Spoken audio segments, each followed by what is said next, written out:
ఒక మనిషి నశించిపోవడానికి ప్రధానంగా 3 కారణాలు ఉంటాయి. ఎంత తపస్సు చేసిన వాడైనా, ఎంత తేజోవంతుడైనా ఈ 3 దోషములు అంటుకోకుండా చూసుకోవాలి. అందులో పరస్వానాంచహరణం, వేరొకరి భార్యని అపహరించి తీసుకొచ్చి బంధించి ఉంచితే ఆమె శోకించి ఆమె కంటి వెంట పడుతున్న బాష్ప ధార నీటి చుక్కైనా దానిని మించిన అగ్నిహోత్రం ఉండదు.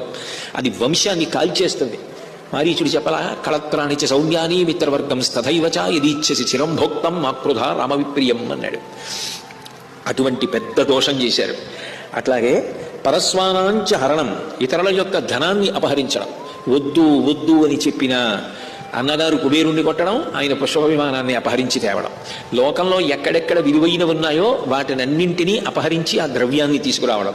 పరుల యొక్క స్త్రీలని అపహరించి తీసుకురావడం, వాళ్ళని స్పృశించడం, వాళ్ళని బంధించడం, వాళ్ళని బలాత్కరించడం.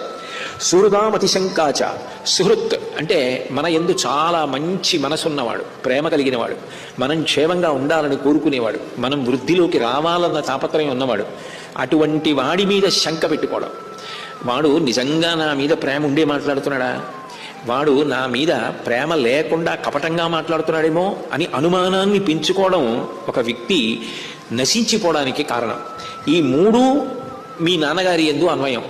మీ కుటుంబంలో అందరికీ ఇవి అలవాటైపోయి నిష్కారణంగా లోకక్షేమాన్ని కోరుకునేటటువంటి మహర్షుల్ని సంహరిస్తూ ఉండడం, దేవతలతో విరోధం పెట్టుకోవడం, అహంకారం, నా అంత వాణ్ణి నేను, నాకన్నా గొప్పవాడెవరంటూ ఉండడం, శత్రుత్వం, అయిన దానికి కాని దానికి శత్రుత్వం పెట్టుకుని అవతల వారి మన మీద క్రోధం పొందేటట్టు, అవతల వారు మనం స్మరణలోకి రాగాని వాడు పరమ దుర్మార్గుడు, వాడు నశించిపోవాలని కోరుకునేటటువంటి భావం పుట్టేటట్టుగా ప్రవర్తించడం.